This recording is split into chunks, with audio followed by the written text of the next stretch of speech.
Well, hello, my baby gorillas. Sorry it took so long there. I was trying to find a bit of information, which I still haven't managed to find, but I know what it said anyway. So what we're going to do is actually talk round it, and I'll try and explain through what we're going to discuss just now.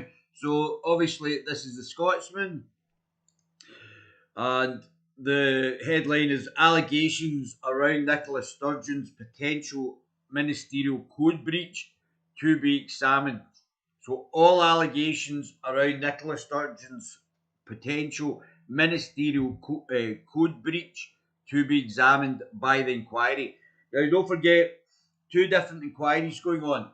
The one that is getting, this is why I'm saying this is almost like a bait and switch, because the one that's getting the most attention in the media is the one with Linda Fabinini and the examination of the procedure that has gone through the Parliament. And it just struck me yesterday there was an article and I can't find it. That's why it's taken me 20 minutes because I cannot find this article that said that Nicola Sturgeon's statement is not read out. Good mate, good Michael, thanks. Not going to be read out that has been sent to the Hamilton inquiry. So we've all been looking at the Linda Fabinini inquiry into the handling of the examination of what happened to Alex Salmond, which really is not the most relevant or the most important inquiries. Obviously, with them being two, it's the James Hamilton QC inquiry. That's the most important one because that will actually decide whether or not the First Minister will have to resign. And even if it's found not proven or not, she's not guilty of breaching the ministerial code, there's certainly question marks going to be raised because it looks obvious to everybody else that she has broken the ministerial code. I'm not one to presume guilt, but we already know it's already in the public domain. The information's already been said. So it's going to take some absolute mental gymnastics for her not to have broken the ministerial code. Or for James Hamilton, should I say, to come back and say, no, that wasn't a breach of the ministerial code. When we know she's not recorded government business, we know she's potentially lied because Alex Salmond has got witnesses from Jeff Aberdeen. We know that she didn't take on board the legal advice from Mr. Dunlop QC. So we know these are all facts. These are facts that's in the public domain. We all know them. We all know that these are breaches of the ministerial code. And now the reason I had made this stream today was the fact that her statement to the Hamilton inquiry. We've all been looking over at the Linda Fabinini inquiry, but it's the Hamilton inquiry that's more important than the Linda Fabinini inquiry. And we've all been looking over there at this Linda Fabinini inquiry, when the James Hamilton inquiry is the one that's going to decide whether or not Nicola Sturgeon is going to have to resign, which is significantly more important than the Linda Fabinini inquiry, which isn't as important as the James Hamilton inquiry. And in this article last night, it said that the First Minister had given her statement to the James Hamilton QC inquiry, yet that had not been published. Hi there, hi David. Are we getting any chance closer to getting nippy out? Yes, it's. I think. I. I'll tell you what I think is going to happen. I think both committees are going to come back and say Nicola Sturgeon. James Hamilton is going to say Nicola Sturgeon did not break the ministerial code, which will go against all the evidence that has actually now been piled up. The fact that she's not given or not recorded the meetings with Alex Salmond. She's lied to Parliament about. She forgot that she attended a meeting with Jeff Aberdeen. The Jeff Aberdeen statement corroborates Alex Salmond's. we know that Mr. Dunlop told her not to go ahead with these prosecutions, and she went ahead anyway. So we know all this, and yet I think there's going to be a political cover-up, and that James Hamilton will cover her ass, and she won't go, and she won't. It'll be smoke and mirrors because the majority of the people in the Linda Fabinini inquiry are SNP, and obviously with Mr. Whiteman, we'll have to see how objective that is as well. But that is not the most important one. The Hamilton inquiry is the most important one, and I think that they are going to cover it up. There's going to be smoke and mirrors, and we've been looking at the Linda Fabinini one when we should be looking at the James Hamilton inquiry, and the fact that we don't know what her statement is. Is fact, what I read last night, and the reason for this stream, and I couldn't find it, that's why I'm late coming on, is that there was a report that Nicola Sturgeon's statement was not released after being given to the public, after being given to the James Hamilton QC inquiry. And this is the one that's going to actually decide whether or not she should resign, to answer your question. And we haven't been given this information, so this has been sort of covered up, and again in a sneaky manner.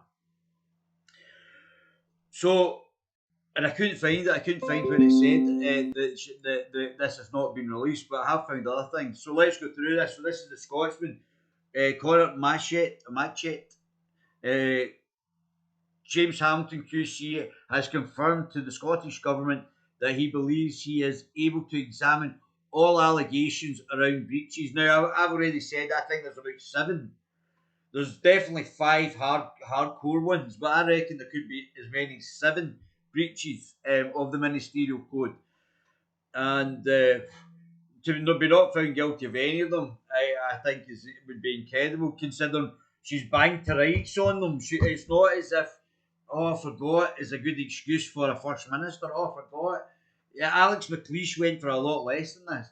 Oh, I just didn't take the legal advice of the Mr. Dunlop QC, the head of the Faculty of Law. I just didn't bother taking his advice. Oh, I didn't remember I'd gone to meetings with Jeff Aberdeen. It's just nonsense. It's embarrassing to listen to for our First Minister to come along with this. What is come out with this? What is going to be even more embarrassing is if James Hamilton QC tries to cover it up, kicks it into the long grass, whitewashes the obvious breaches of the ministerial code, and tries to come back and placate the First Minister when it's quite clear, and it looks like because she has actually gone against Mr. Dunlop's QC's advice, that it looks even more conspiratorial. It looks like definitely alright, so I've been advised not to go ahead with this prosecution, which I might lose, which I did. But it's not a conspiracy. Well, that's certainly what it looks like. Everything across the gamut points to Nicola Sturgeon not being passively, oh, I've got to protect these women, which I knew, and we'll come back to later on, which she didn't do with these children in Glasgow, and she was allowing them to be raped by Muslim fake asylum seekers. But I'll come back and I'll go through that in detail from the previous clips. But so she's not really that bothered protecting all women, especially children. But in this circumstance, it just looks like she's orchestrated it. She looks, all the roads point back to her, not just breaking the ministerial code, but orchestrating false sexual allegations against Alex Salmond. And if they don't, let's find out who these ministers are. Let's find out who these civil servants are. Let's find out who the 9 accusers are, and if there's any connection, let them release their anonymity and find out who they are and what connection they are with Nicola Sturgeon. That's going to be the best way to actually get to the bottom of this. But of course, they're not going to do that. Of course, they're not. Which makes it even guiltier. Even more guilty, I was going to say that. Even guiltier. She looks even guiltier because of the ability for these accusers, victims, to hold their anonymity after they've been found not guilty, or Alex Salmond's been found not guilty, but still be able to attack him from this place of anonymity. That's not acceptable. That will not be going forward in the longer term, as confirmed to the Scottish Government. So James Hamilton QC has confirmed to the Scottish Government that he believes he is able to examine all allegations around breaches of the ministerial code by Nicola Sturgeon, which those outlined in bombshell evidence from Alex Salmond last week. Don't forget, I think going against the advice of the QC is a breach of the ministerial code. The First Minister is being investigated around whether she breached the ministerial code around her handling of the Scottish Government's botched harassment complaints procedure following 2 complaints against Mr. Salmond. Last week, in a submission to Mr. Hamilton's inquiry, the former First Minister accused Ms. Salmond of repeatedly breaking the ministerial code around meetings between him and his former Chief of Staff, Jeff Aberdeen, and the First Minister. This is the inquiry we should be looking at. It's the Hamilton's inquiry the public should be looking at, not Linda Fabinini's. This is smoke and mirrors. This is bait and catch. We're getting played here. And as far as I'm aware, we have not had her statement released from the Hamilton inquiry to the public, because it's definitely in the public interest. A cross-party letter from the Scottish Conservatives and Labour and Lib Dems called for an urgent expansion of Mr. Hamilton's investigation. When is this? When's this dated? So this is the 13th of January. So this is over a month ago. So call for urgent expansion of Mr. Hamilton's investigation by the Deputy First Minister John Sweeney. During First Minister's questions, Oliver Mundell, Oliver Mundell, oh hello Oliver, the Scottish Conservative MSP, asked Ms. Sturgeon whether she would be explicitly expanding the investigation. So they've already contracted the investigation into this. They've already tried to stop investigating all aspects of where Nicola Sturgeon might have breached the ministerial code. We now find out from the thing I can't find that her statement to the Hamilton inquiry, not the Fabinini inquiry, to the Hamilton inquiry, has not been released to the public. So we don't know what she said in her statement to redact Alex Salmond's claims that what she said or what she knew. And this is the inquiry, whether or not she will be sacked, and whether or not she's breached the code, whether or not Hamilton QC, James Hamilton QC, who's judging this, has got the balls to sack a First Minister. I don't think they will. I don't think the judges. I don't know if it was Sweeney that brought in this judge, and I don't think Sweeney should have been picking who brought in the judge here. I think it should have been the rest of Parliament. That's the perpetrator actually appointing the judge, isn't it? If Sweeney's actually done it, I don't know that for a fact. Morning. So he said, if the First Minister has nothing to hide, right, we already know that she's got tons to hide, let's be honest, guys. We already know that she's got an absolute ton to hide. We've already seen it through the FOIs, through Wings Over Scotland. We've already seen it through they not wanting to hand out the legal advice for her doing this. We've got tons to hide here. Absolutely screeds that's been hidden from the public. There's things that ministerial documentation between ministers, special advisors in the government, special Crown Office and special advisors. There's all sorts of documents that we have not been privy to and have not even been released to the Fabinini inquiry. Never mind us. And they're the parliamentarians, very weak parliamentarians. If the First Minister has nothing to hide, why won't she explicitly expand the ministerial code investigation to cover all accusations that have been made against her? because she thinks she can deflect on these small ones. She tracks the investigation, and she thinks she can control what the information that's coming out against her, and thereby being able to deflect. If it's only these, then what about those allegations that could have breached the ministerial code, like not taking the legal advice from Mr. Dunlop QC, who advised her not to go ahead with the prosecution or persecution of Alex Salmond. So, I mean, that's huge as well. There is a big difference between saying there are no limits on what James Hamilton can look at and explicitly asking him to examine specific possible breaches. So they're just trying to narrow it down rather than him giving a wide berth to investigate everything. So this could be a flawed investigation right from the start because of the scope that Mr. Hamilton has not been allowed to do and investigate everything, all breaches of the ministerial code. In response, the First Minister said Mr. Hamilton had written to the government and confirmed he did not see his inquiry as being constrained. Well, we'll soon find out. We'll find out from which we'll definitely be going over. Find out what the response is from Mr. Hamilton and find out how he's covered it, and we'll go through that with a fine tooth comb.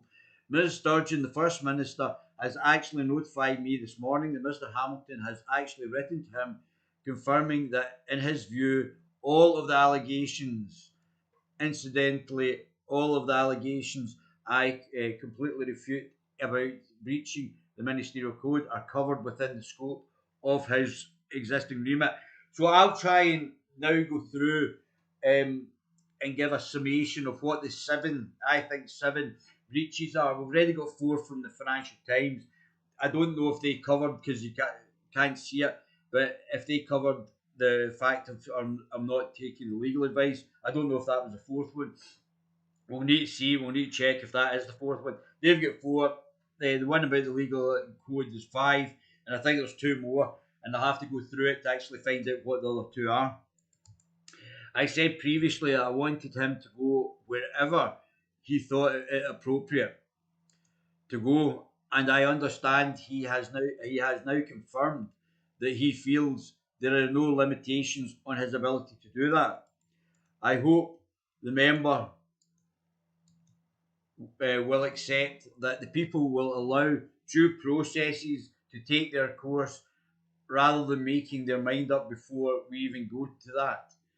Well, it's not that it's like somebody getting found with a gun and us not. I think you should allow the legal process to go through it. I think it is, but it's just incredibly difficult to actually see that you didn't breach the ministerial code when we know all the information already. It's all in the public domain. It's not. It's not going to be. Is the amazing thing is going to be what your statement is, that to say that all of these things didn't happen. Like, I forgot is not an acceptable excuse.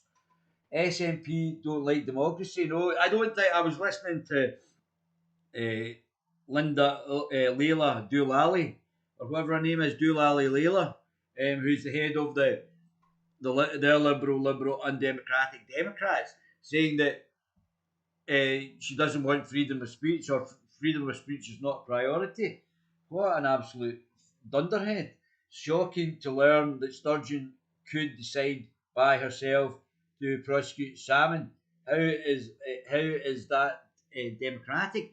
But why is the First Minister of Scotland choosing to?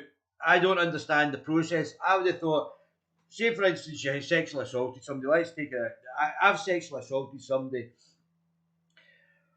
and surely that would go to the police, then the Procurator Fiscal, and they would decide. Why is the First Minister deciding who's getting prosecuted or not? I know, I understand she's got a legal background, but why is the First Minister deciding if a case will come forward or not? Why is it not the law that's actually deciding? Laugh out loud. I forgot in the sheriff court, and seems how you get on. Try that. I forgot in the sheriff court. See how you go on. Exactly. So we know it's not going to happen as well. You know, we know that this is. I can't remember. I've got dyslexia and ADD, so I do genuinely forget things. That is a definite. You can see it when I'm actually speaking and doing things. I've got two difficulties that actually prohibit me in certain aspects to remember things. So that I've actually got a condition that does that. But I don't think Nicola Sturgeon's got it. I think Nicola Sturgeon is a highly intelligent woman who has got 5A hires, and I don't think she's got any. I've met people, I've been friends with people who are now high up in civil service life, I was at school with, and they're highly intelligent, and they didn't forget anything because that's why they were highly intelligent, because they didn't forget. They didn't have that quirk in your personality that makes you forget or helps you forget. Any minister found to have breached the ministerial code by misleading Parliament, something Mr. Sturgeon is accused of doing, is expected to offer their resignation. So help the Scotsman out, guys. Get your digital subscription to the Scotsman. There you go, Mr. Scotsman. I'll help you advertise your wares.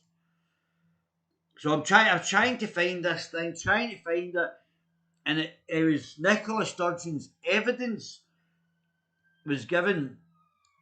Nicola Sturgeon, I can't find it for the life of me. I took 20 minutes there to find it. Nicola Sturgeon's statement to Hamilton Inquiry, not published. And I think it only was done yesterday, and I can't find it. It's not there.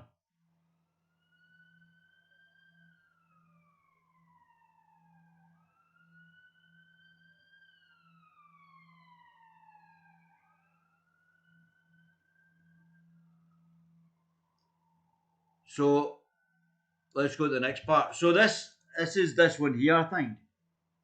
All allegations around Nicola Sturgeon's potential ministerial code break.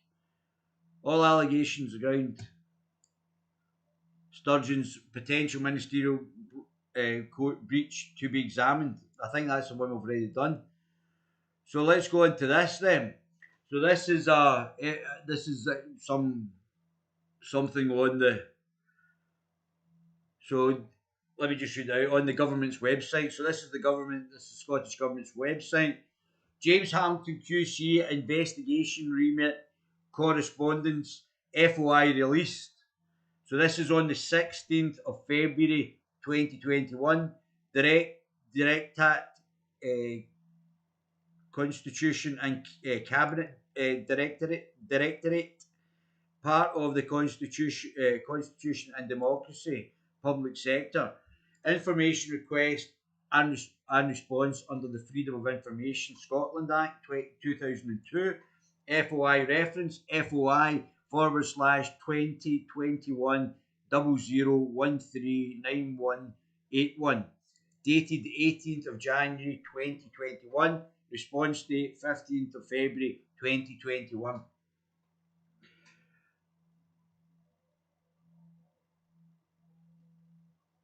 Megalomaniac. I think you're talking about Nicola Sturgeon, Michelle. All information request, all communications between John Sweeney and James Hamilton QC in relation to the inquiry into whether Nicola Sturgeon breached the ministerial code. That's a cracker. That's great. That's absolutely brilliant. All communication between the Scottish Government and James Hamilton QC in relation to the inquiry into whether Nicola Sturgeon breached the ministerial code. That's a great. Whoever got that one, that is absolutely great, because I think John Sweeney has picked James Hamilton QC as the judge. So right there, there's another conflict of interest. Right there, we can see the line of a conflict of interest. It's John Sweeney, as the Deputy Prime Minister and First Minister, has picked James Hamilton to investigate the breaches. So let's see what the response is. I think we all know what the response is, don't we, ladies and gents? Response: it may be of assistance if I clarify at the outset that James Hamilton QC is one of the independent advisors on the ministerial code. The independent advisors are not subject to FOISA. Accordingly, information held or on behalf of Mr. Hamilton is not within the scope of the Freedom of Information. I don't know what SA stands for. In any event, your request has been made to the Scottish Government rather than to Mr. Hamilton. So we have considered whether the Scottish Government holds any information that falls within the scope. All communications between John Sweeney and Mr. Hamilton QC in relation to the inquiry into whether or not Nicola Sturgeon breached the ministerial code. I have enclosed a copy of the most of the information you requested. While our main aim is to provide information, whenever possible. In this instance, we are unable. In this instance, oh come on, it's not just been this instance, has it? It's not been this instance. We've already seen the wings over Scotland. In this instance, oh my God! In this instance, you've not done it before. Nothing, not done it before at all. We are unable to provide a small amount of the information you have requested because an exemption under Section 38 1B of the FOISA, personal information, we can't do it, applies to the information. This exemption applies because requested information is personal data on a third party, in this case, personal contact details of a third party, and disclosing it would contravene the Data Protection Act, Article 5.1 of the General Data Protection Regulation, and in Section 34.1 of the Data Protection Act 2018. This exemption is not subject to the public interest test, so we are not required to consider. So it's not in the public interest, not to see in the public interest to disclose the information outweighing the public interest in applying the exemption. All communications between the government and James Hamilton QC in relation to the inquiry into whether Nicola Sturgeon breached the ministerial code. I enclosed a copy of the most of the information you requested, while our aim is to provide information whenever possible. In this instance, we are unable to provide a small amount of information you have requested because an exemption under Section 38(1)(b) of the FOISA, personal information, applies to this information. The exemption applies because that's well written. That the exemption applies because it's personal data of a third party. In this case, the personal contact details of a third party, and disclosing it would contravene the data protection. We've already heard that. So what are they doing? They're writing the same thing twice. They just wrote that up here. So they've just wrote that article, that section again. The exemption, let's get, oh my goodness, where did I go? The exemption applies because the information you have requested is information concerning the conduct of Mr. Hamilton's ongoing investigation in the respect of the First Minister, self-referral under the Scottish Ministerial Code. We considered that the disclosure of the information would substantially prejudice the effective conduct of the public inquiry, i.e. Mr. Hamilton's investigation. So what's going to happen is we're all of a sudden going to be given this details from Mr. Hamilton. We're going to have to then go through it. And I would think that he's going to say she hasn't broken the ministerial code, although we're all going to know she has. That's how it's going to go. Sweeney, Mr. Soft, just Sweeney, Mr. Soft just does as he's told. Big fearty. Yes, well, I don't think that's incorrect. But Sweeney's not went full chariot on us yet. Just forcing. You guys are the funniest. Just forcing their perverted ways on children. see these mugs and these data protection acts. I know, for goodness sake, absolutely no morals, and for too many morels. Absolutely no morals and far too many morels. Oh, 10 out of 10, Teresa. That's absolutely fantastic. Well done, made me laugh. Oh, yeah. So we consider that disclosure of this information would substantially prejudice the effective conduct of the public affairs, i.e., Hamilton's investigation, while is being carried out in accordance with paragraph 1.7 of the Ministerial Code. The Ministerial Code that's just going to get danced all over. Mr. Hampton's investigation was ongoing at the date your request was received, and it remains ongoing as at the date of this response, which Nicola Sturgeon has meant to have not given out the Ministerial Code. We consider the disclosure of information relating to Mr. Hamilton's conduct of the investigation would be likely to prejudice substantially his investigation, because it would lead to unwarranted focus on possible approaches to the preparation of it, or approaches used in the final report before he has had an opportunity to conclude his investigations and prepare his report. In our view, disclosure would be likely to undermine the process whereby such investigations are carried out, and it is likely, just like the investigation into Alex Salmond, and it's likely that this would affect independent advisors' ability to discuss matters of process with the Scottish Government. The exemption is subject to the public interest test, which is, if it is in the public interest, you don't need to know, as the public. Therefore, taking account of all of the circumstances of this exercise, in this case, we have considered if the public interest. So we've decided it's not in your interest. It's not in your interest. Nothing to see here. We have considered if the public interest is disclosing the information outweighs the public interest in applying the exemption. We have therefore, through tons of things, we have taken on board, and we have decided it's not in your interest to find out about it. Not a conspiracy, definitely not. Nothing conspiratorial here. Nothing to see. You just don't need to know. You can make good decisions by not knowing.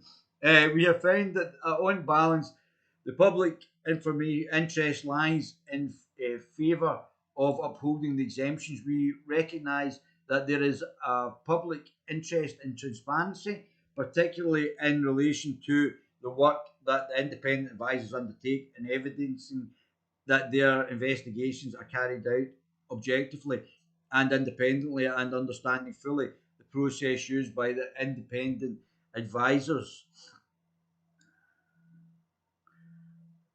when the referral is made to them. However, we consider that there is a public interest in allowing the independent advisors to determine the details of how the investigation would be conducted within that part of the process necessarily being put into the public domain. We consider that the independent advisors and the Scottish public authorities and their staff, particularly, principally but not exclusively the Scottish Government, would be far more reticent in discussing different approaches to the process, and there was no confidential space for these discussions to proceed. Oh my goodness, this is boring, isn't it? In short, there are a great public interest in enduring the independent advisors can fulfil their function under the ministerial code effectively, and that future referrals are not prejudiced. We also take the view that the public interest is to a large extent served by the public interest. You know what the public interest is? Served by the eventual publication of an independent advisor's report once the investigation is completed. The FOI, the Scottish Government, is committed is committed to publishing all information released in response to the Freedom of Information request, except when it's not in your interest. Oh dear, that is absolutely great.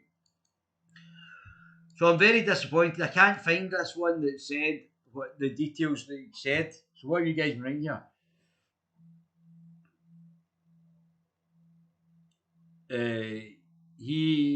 She still is power. Come on, lads. In Scotland, get rid. She is dragging you down.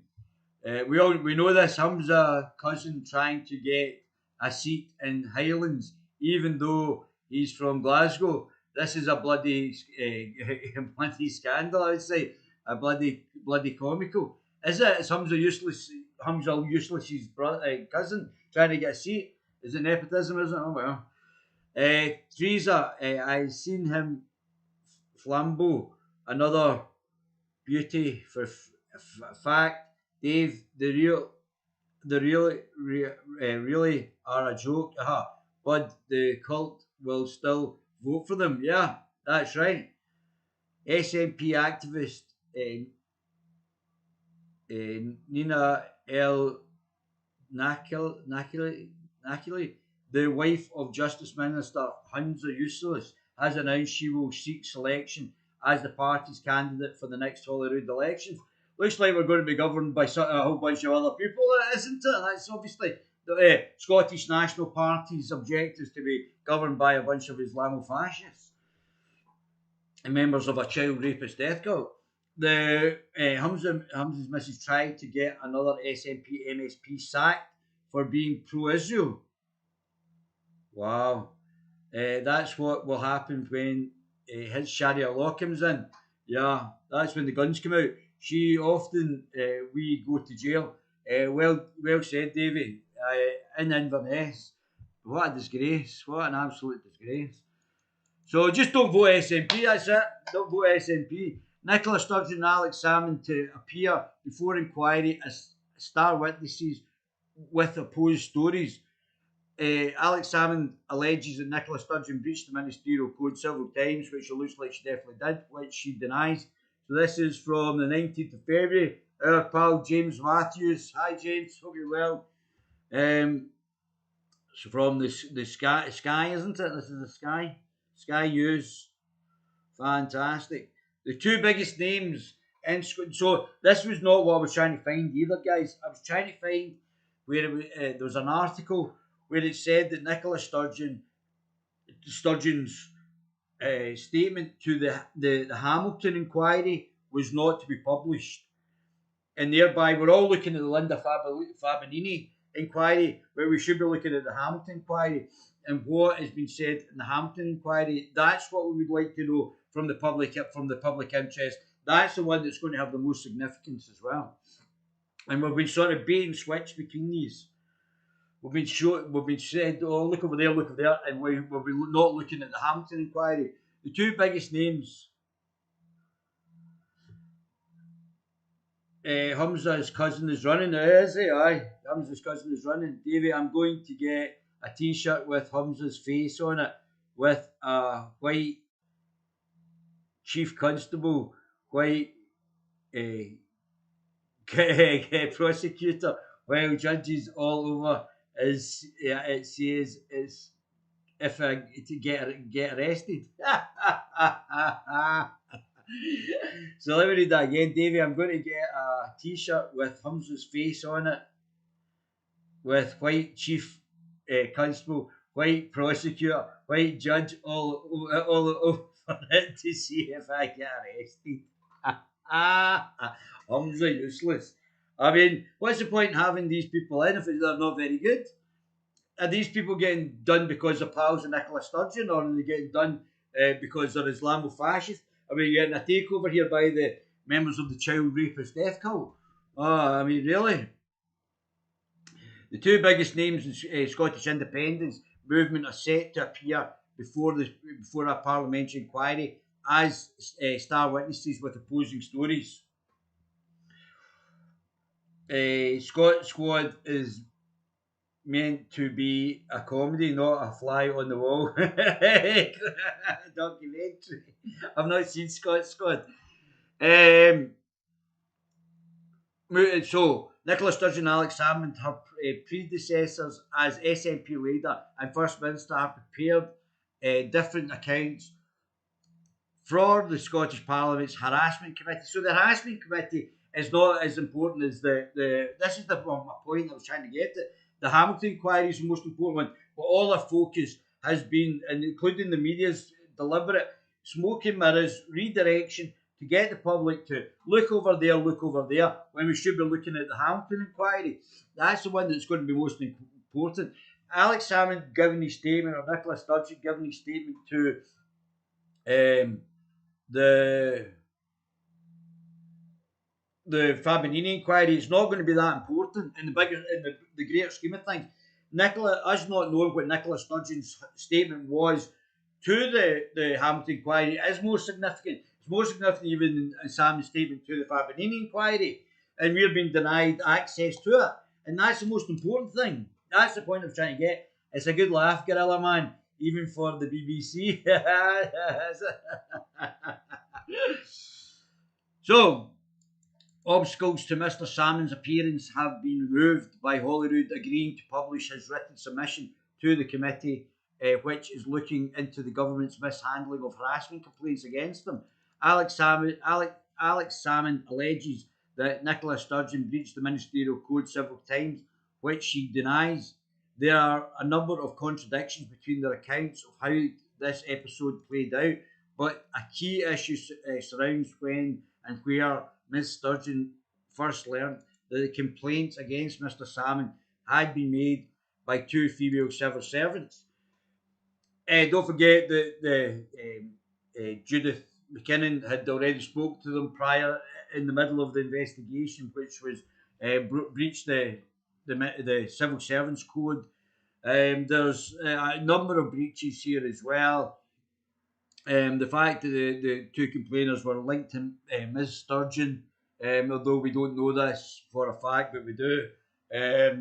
So we're starting to now piece together that Ms. Sturgeon is right at the heart of all of this. And really, these civil servants were connected to her government. So that's two of the nine. So we'd like to know who the other nine were. One, I believe, was connected to an MP and a former MP who's connected to Ms. Sturgeon as well.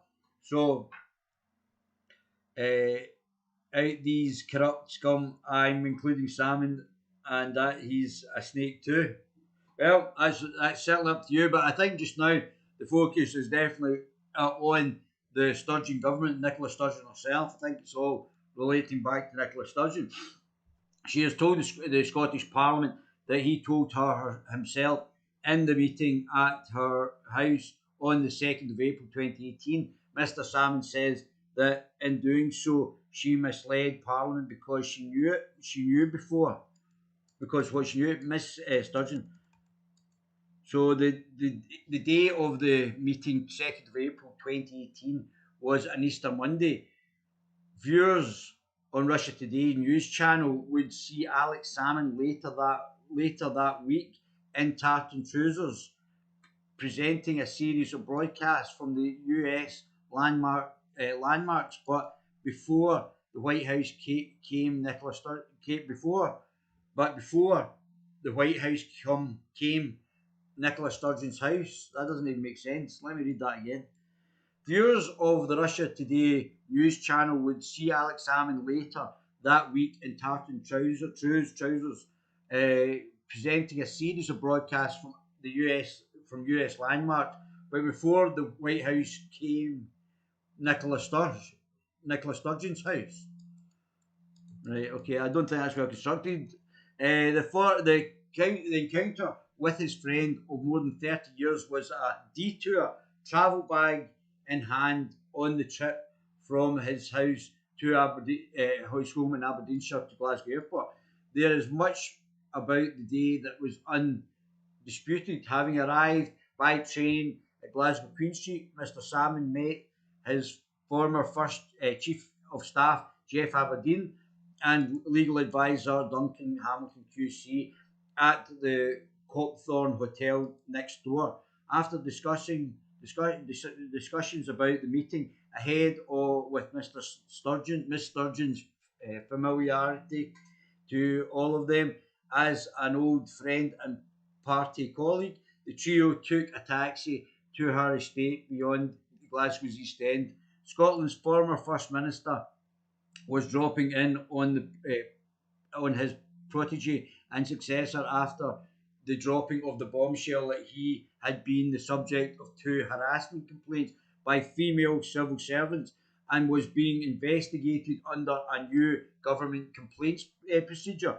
Upon arriving at the house, the First Minister and Mr. Salmond convened in the kitchen for the private conversation, leaving the others in the front room. What happened next is the important, but so is what happened before. The story of when Alex met Salmond is already being poured over by James Hamilton QC, the man looking into whether Scotland's First Minister breached the ministerial code after she referred herself for investigation.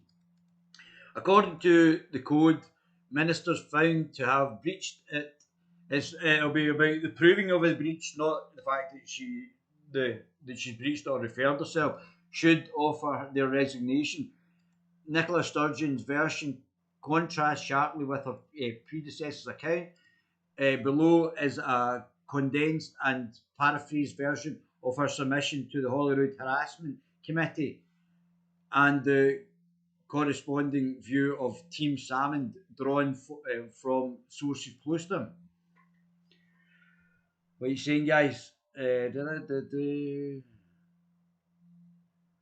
Scott Squad, out the corrupt, from about 2001, 2021, I'm sure. What was from 2021, Davy?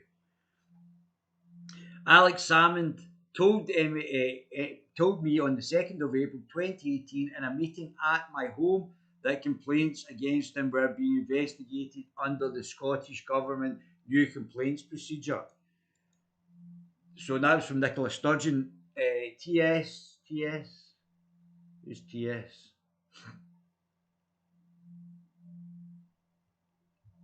I'm not sure who TS is. Team Salmond. Did you just put Alex Salmond? So Team Salmond. So let's just say it's from Alex Salmond. So Alex Salmond, it was clear to Alex Salmond the procedure was unlawful. He was reluctant to sue the government he once led and told Nicola Sturgeon the best solution would be for her to intervene. All right, so he's asked her to intervene and urge mediation. But obviously, Nicola Sturgeon's not wanted to do that because she's gone against the ministerial code and she's wanted to persecute her former mentor. It's like Star Wars when the Darth Vader finally strikes down Obi-Wan Kenobi, and Obi-Wan Kenobi says, "You'll make me more powerful than you can ever imagine," and Darth Vader strikes him down, and obviously we know what happens on the back of that. So if you picture Nicola Sturgeon as Darth Vader and Alex Salmond as Obi-Wan Kenobi, I think you then get to see out with the corruption, what are you saying? A good laugh, Guerilla Man, even for the BBC from about 2001. I'm sure what the Scott Squad was from has been from 2001. So let's go into this. Let's keep going. He said the intervention wouldn't have broken any rules because, as First Minister, she had a responsibility to steer the government clear from legal difficulties. Well, she's up to her neck in legal difficulties now. I believe Alex Salmond's suing everybody. Nicola Sturgeon's advice, evidence. 4 days before 22nd of April 2018 meeting on the 29th of March, I had spoken with Jeff Aberdeen in my office at the Scottish Parliament. Mr. Aberdeen was in Parliament to see a former colleague and while there came to see me. Alex Salmond. The meeting with Jeff Aberdeen, Alex Salmond's former Chief of Staff, was prearranged and it was no fleeting encounter.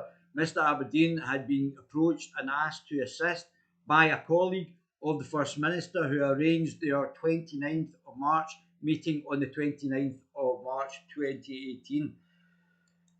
Before attending the Parliament, Mr. Aberdeen had shared with others, including Mr. Salmond, the purpose of his visit, i.e., the complaints.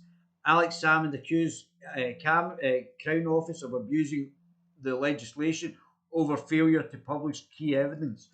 Nicola Sturgeon, I forgot that this encounter on the 29th had taken place until I was reminded in late January, early February of 2019.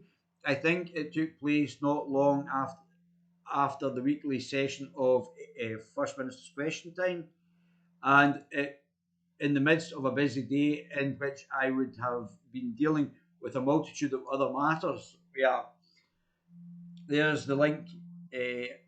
Anwar the liar and his wife. Is it? All right. Where's the link? Can't see a link.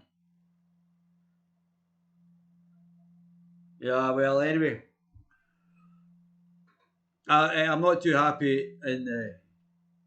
I mean, that's James Wolfe brought forward the hate speech bills through Humza Useless. So really, those two are really need to consider their positions, both of them. However, for what I recall, the decision it covered the fact that Alex Salmond wanted to see me urgently about serious matters, and I think it did cover the suggestion that the matter might relate to the obligation of a sexual nature. Around this time, I had been made aware separately of the request from Mr. Aberdeen for me to meet with Mr. Salmond. Alex Salmond. The request for the Salmond Sturgeon meeting was made to Jeff Aberdeen by a colleague of the First Minister's, who can't be named allegedly because she's one of the alleged people in the saying of whatever. Alex Salmond and the government investigation. Its purpose was to arrange the meeting with Mr. Salmond 4 days later. The First Minister only acknowledged the 29th of March 2018 meeting publicly after evidence was heard about it and Mr. Salmond's criminal trial, and Sky News subsequently revealed an account of it in July 2020. If, as she now says, Ms. Sturgeon had been reminded about it in February 2019, why didn't she offer an immediate correction to the Scottish Parliament as instructed by the Ministerial Code? Nicola Sturgeon, the impression I had at the time on the 29th of March was that Mr. Salmond was in a state of considered distress, and that, which allegedly Nicola Sturgeon put him in, that he may be considering resigning for his party membership, which was also probably a bonus for Nicola Sturgeon at that time. Now she can bring in all these Islamofascists to govern places that they're not even from, like the Highlands, for example. They can bring in authoritarian rules through the Islamofascists because we Nippies are an intersectional Marxist feminist, postmodernist Marxist feminist. She believes in one rule for white male indigenous males and another for everybody else. That's what the hate speech bill does, whether objectively. And I believe that there's critical race theory now in our universities, and she's brought in our schools. That's Nicola Sturgeon that's done that, and now she's importing people through her friendship with Humza Useless, who's an Islamofascist, to actually put Islam in trying to take over bits of territory that they're not even from. So this guy's from Glasgow, and I don't know what his connection is with the Highlands. Why would you want an Islamofascist governing you in the Highlands?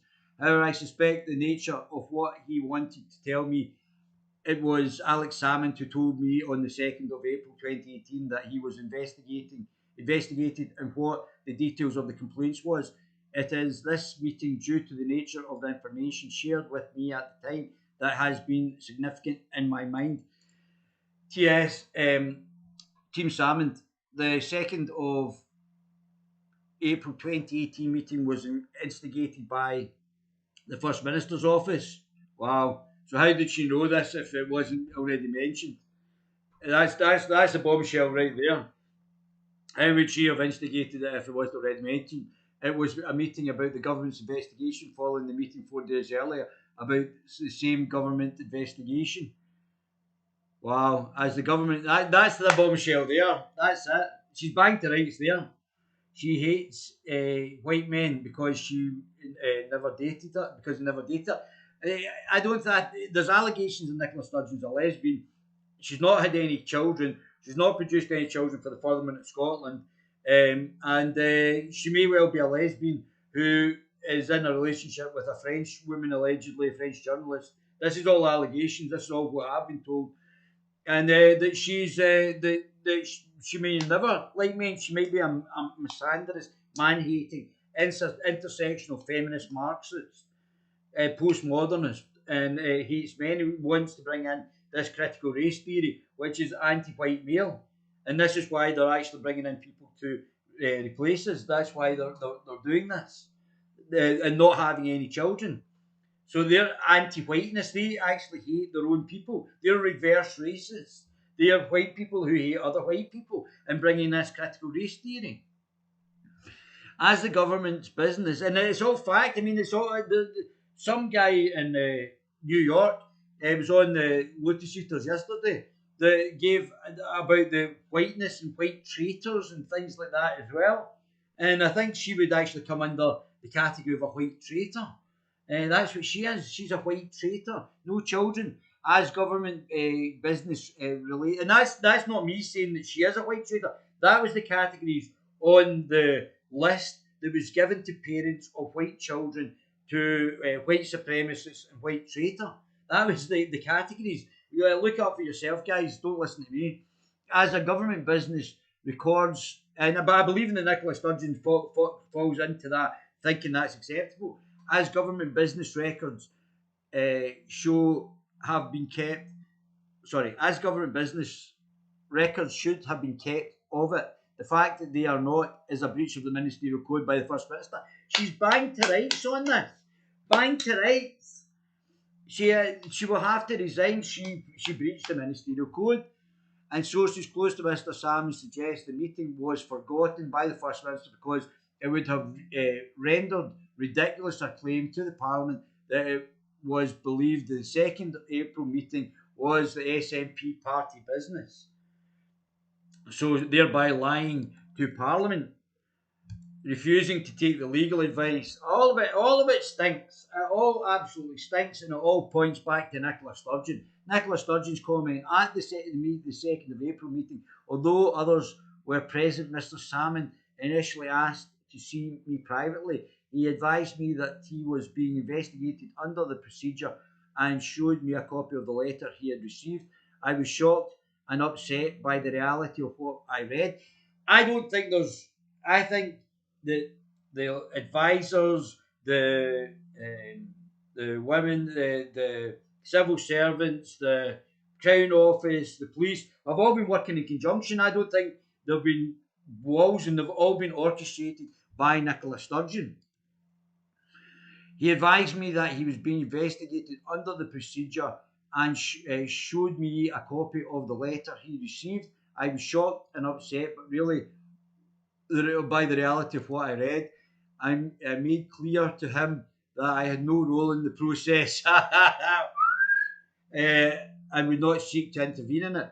I took no action, but you did intervene because you went against the legal counsel's advice to bring forward the legal prosecution of Alex Salmon. So you did intervene. So that's a lie right there. So you're a wee liar anyway. Let's be honest, because that you could maybe say, "Oh, I forgot."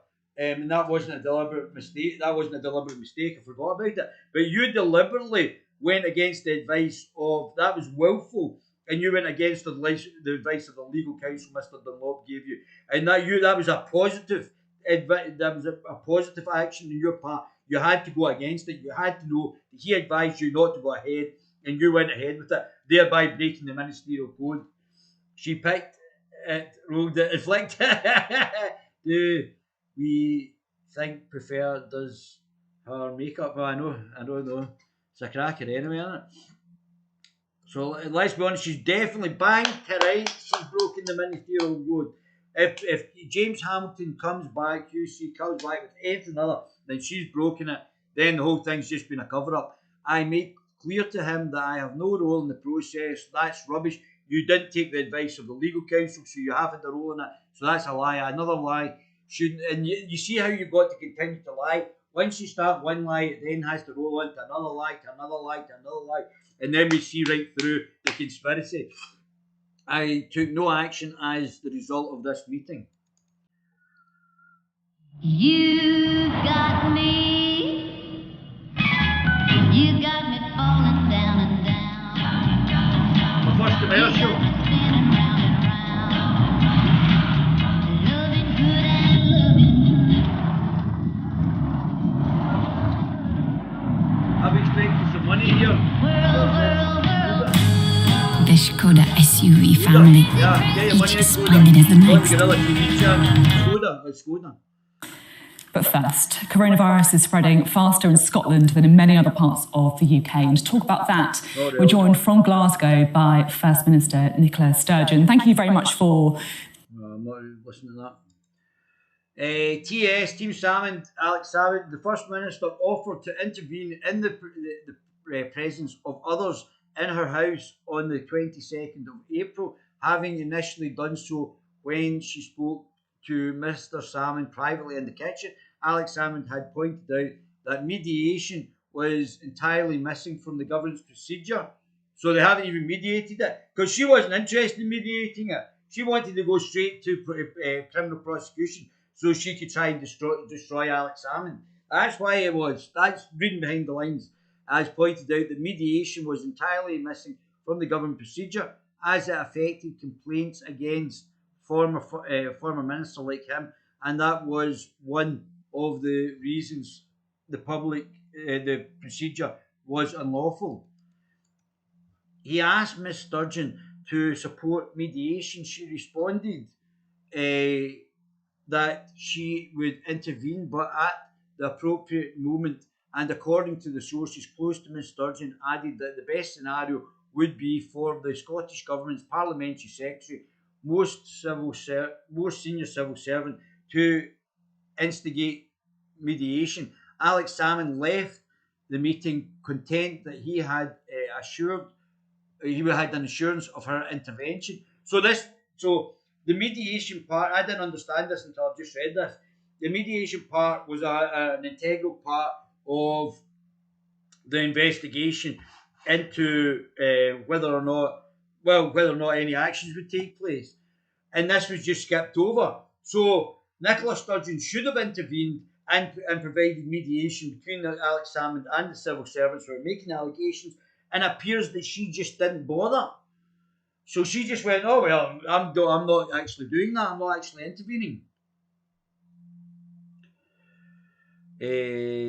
Pinocchio, this should destroy the SNP. I love when she starts blinking like crazy in the lines more. I'm not lying, I wasn't there at the meeting. Well, maybe it was at the meeting, we just forgot. Oh, brilliant. And her lips move. Yeah, it's always a sign of Nicola Sturgeon lying, her lips moving.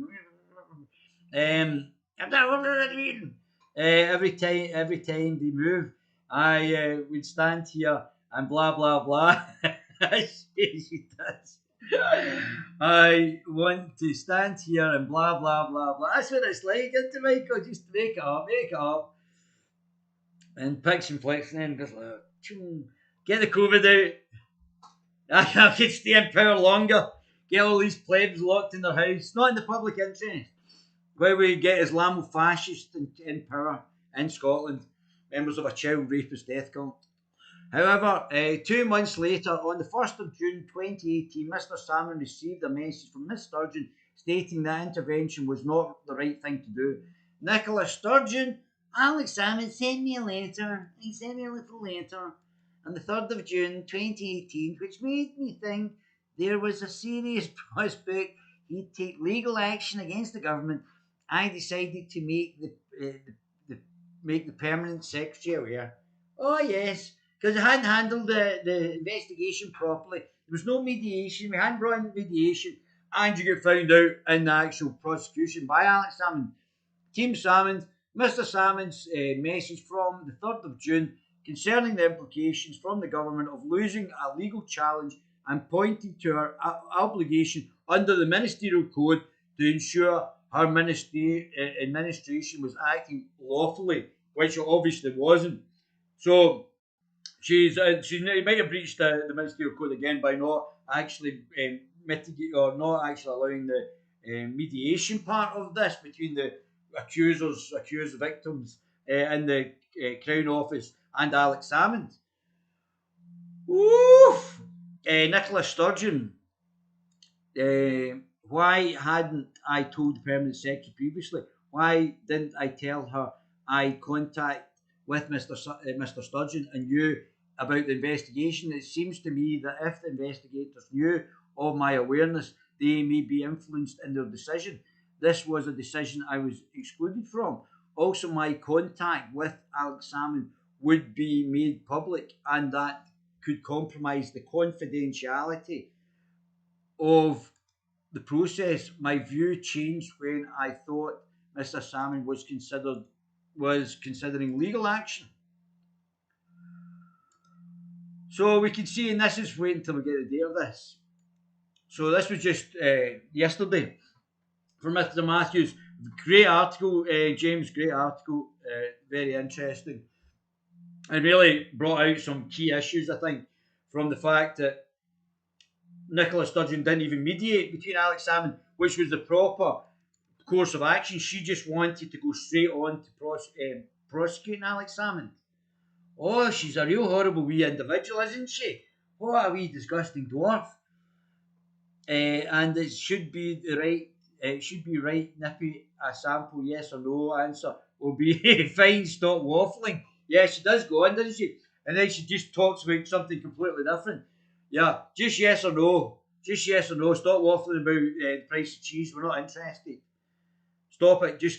And Ruth Davis been doing a fair job of actually nailing her down, but she's not been brutal enough, Ruth. Ruth has not been brutal enough in saying yes, no, and stop, and get the chair to intervene and make her answer the question. Get everybody. So I apologise, guys. It took me 20 minutes there, and the stream was late because I was trying to find this. Couldn't find it. But what it is the letter she gave to the Hamilton inquiry, not the Fabinini inquiry, the Hamilton inquiry, to James Hamilton QC from Ireland, who's investigating the breach of the ministerial code, has not been released to the public. And we've been looking at the Fabinini inquiry when we should be looking at the Hamilton inquiry. That's the most important one. The ginger dwarf from the north. Oh dear, she's terrible, isn't she? Absolutely terrible. Right, guys, I love my baby gorillas. Apologise for the delay in the stream. Until next time.